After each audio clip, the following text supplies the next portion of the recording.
Mr. Obama. You know, the President of the United States. My subscribers want to know about education, The lack of jobs for college graduates. the economy, Racial profiling, that's a good one. Net neutrality. unemployment. Peanut butter or jelly. Finally, Mr. President. Who's your favorite YouTube creator?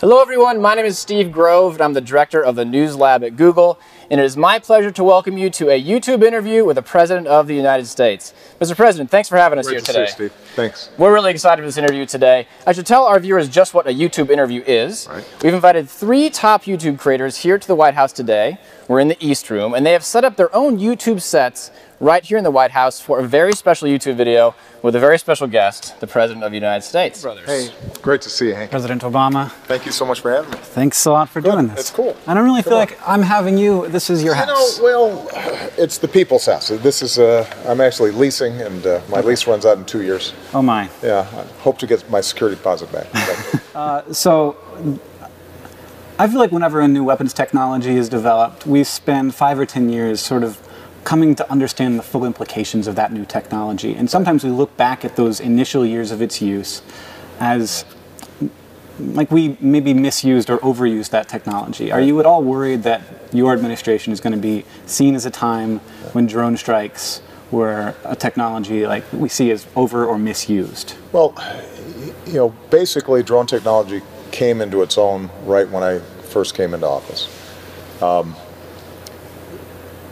We have tried to put a series of constraints on how it's used, but understand that our goal has always been, how do we target very specific terrorists who are, you know, proven to be trying to kill us, or more frequently kill innocent Muslims in their home countries, and how do we do that with as little damage to the surrounding communities and innocent people as possible.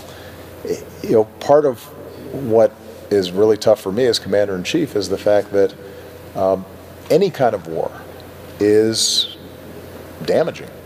Any kind of war results in casualties. And in fact, the sort of damage that may have taken place with a drone strike is always significantly less than if I ordered a raid into a village where a high-value terrorist target was. So you take the bin Laden operation in Pakistan, for example, probably as successful and as effective operation as we could have imagined. Well, you know, there were some people killed in that operation.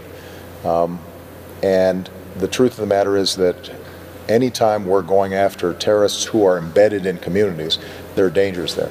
But I think it's entirely legitimate to say that as new technologies develop, we have to make sure that we step back and say, do we have a legal framework and a set of controls on it? Because I think what people worry about is that it's a little more antiseptic than when we send troops in, that it may seem as if there's no cost to it. And we've tried to do that, and I think there have been some lessons learned, and occasionally there have been mistakes that have been made, and you know, nobody grieves over that more than I do, but it's something that we take very seriously, and I would argue that today's technologies can enable us to defend ourselves, causing less damage to those communities than in the past.